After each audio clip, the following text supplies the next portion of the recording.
WDET. I'm Robin Vincent. Yesterday, President Donald Trump said he's going to de-escalate a little bit in Minnesota, but the protests against ICE in that state are continuing. One of the larger demonstrations happened last Friday in Minneapolis. That's when businesses closed and thousands of people took to the streets. It was also the day before Alex Pretti was shot and killed by federal agents. Interim Executive Director for the Detroit Jews for Justice, Lisa Tenser, was in Minneapolis on Friday. Producer Sam Corey began this conversation asking her why she went. I really went because I think this is like a really particular and terrifying moment in our country's history, and a moment where we need all hands on deck. We need to see what's really going on the ground in Minneapolis and make sure we're really active and vocally against it before it comes to our city. So that's why I went, to really make sure that we're standing up for human rights and the civil rights of everyone in our communities, no matter what color they are, no matter what kind of documentation they have, and to make sure that we're really firmly standing against this type of violence and repression from the federal government and the MAGA regime. What kind of protests did you participate in? What kind of organizing did you do? Tell me about some of your actions while you were there.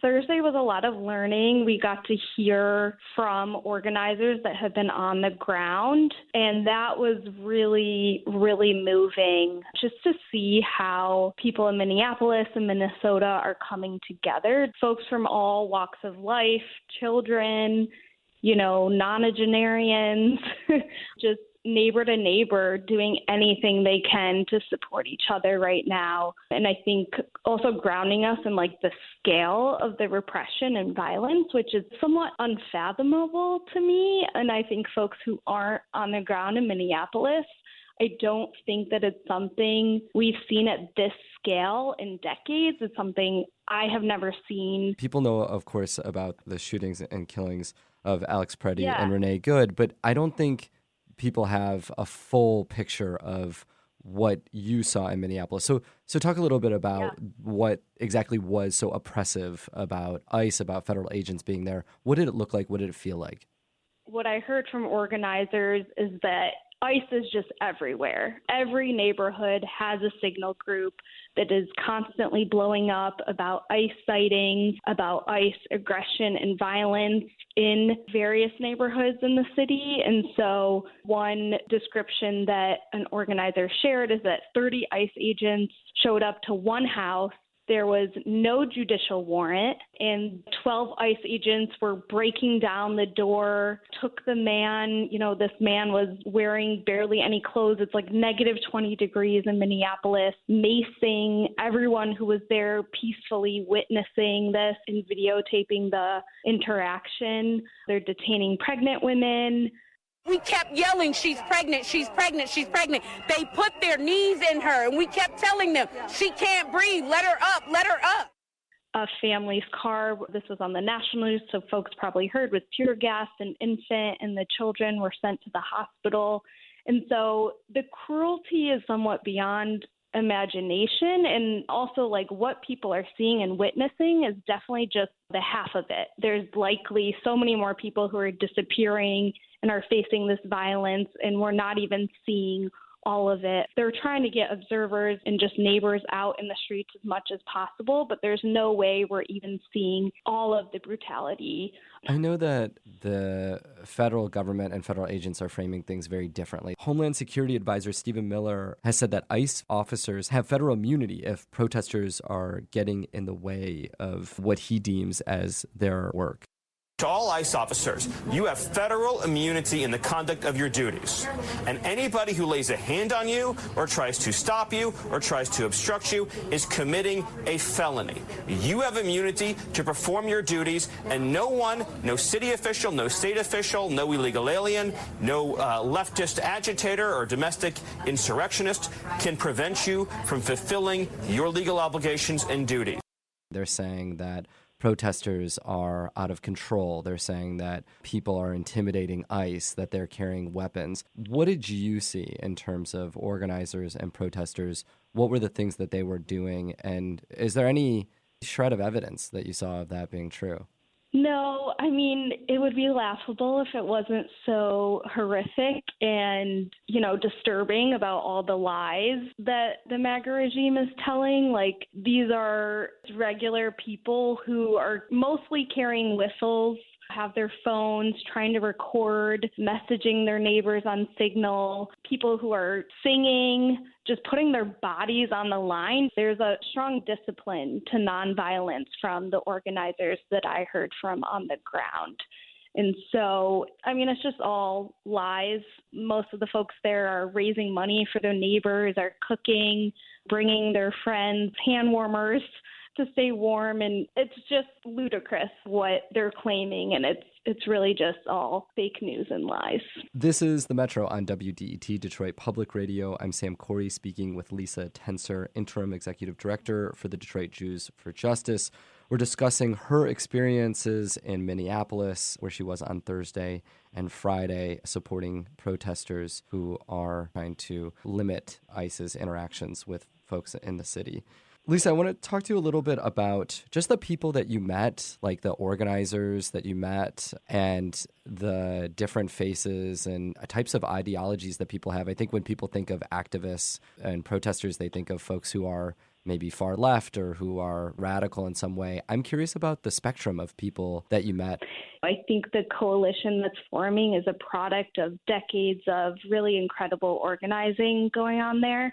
But it's really just beautiful and incredible what they've built. This is a huge diversity of groups and opinions. There are several unions that have been involved. There is, of course, more activist groups, but folks who have never organized in their lives. And this isn't something that they do day to day, just regular people, neighbors, folks trying to go about their lives, and people across race, across class, across political ideology as well, different generations and abilities.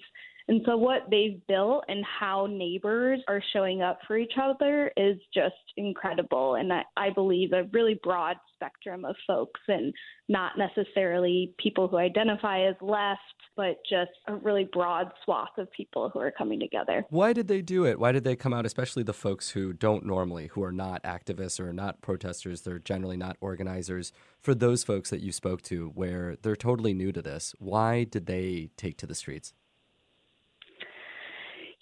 I think that people they believe in people's humanity. I think neighbors don't want their neighbor, whether they have documents or not, to be aggressively attacked and someone breaking into their home. I think Americans have a respect for our own property, our human rights. No matter you're a U.S. citizen or have a green card or have a work visa, you still have basic human rights in this country. And I think people know that, and they recognize that, no matter if you're on the right or the left or in the middle, and that there is this level of respect that we have to give one another. And I think they're seeing that really trampled on. You went to a rally on Friday, and that was a time when businesses closed down. A lot of people took to the streets. What was that like? What did you see? What were some of the things that you were doing? It was incredible. It was beautiful. I've been a part of a lot of protests, but I think this was probably the largest protest I've ever been involved in the last decade.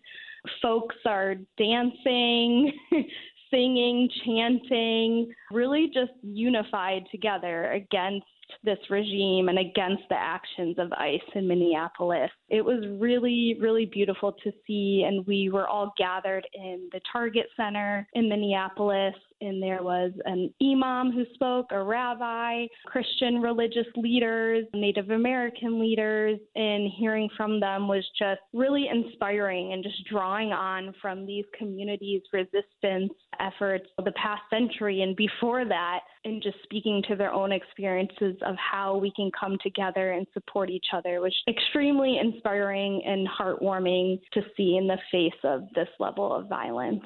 For people who live in Detroit and Metro Detroit and they want to get involved now, they want to do something, but they really don't know how. They've never organized politically before.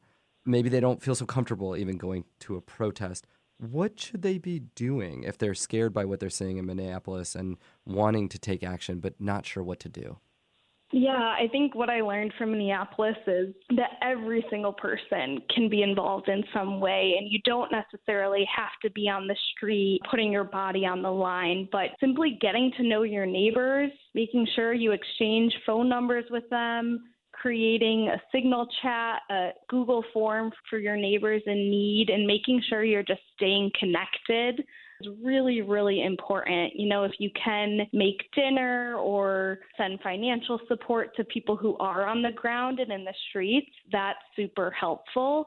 But yeah, amplifying what's happening, getting your voice out there and making sure you're against this repression from the federal government and uplifting the organizations that are doing the work. And so in Detroit, there's the People's Assembly that's been mobilizing a lot. And I know in Oakland County, an organization called CAFE has been doing a lot of important ICE Watch work.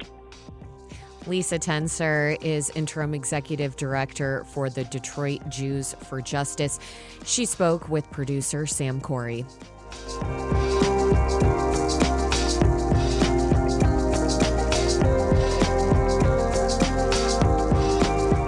It's the Metro on WDET. As we were discussing earlier, ICE has long worked with local governments. We'll talk about one often overlooked body that's under fire for its collaboration. That's next on the Metro. Stay with us.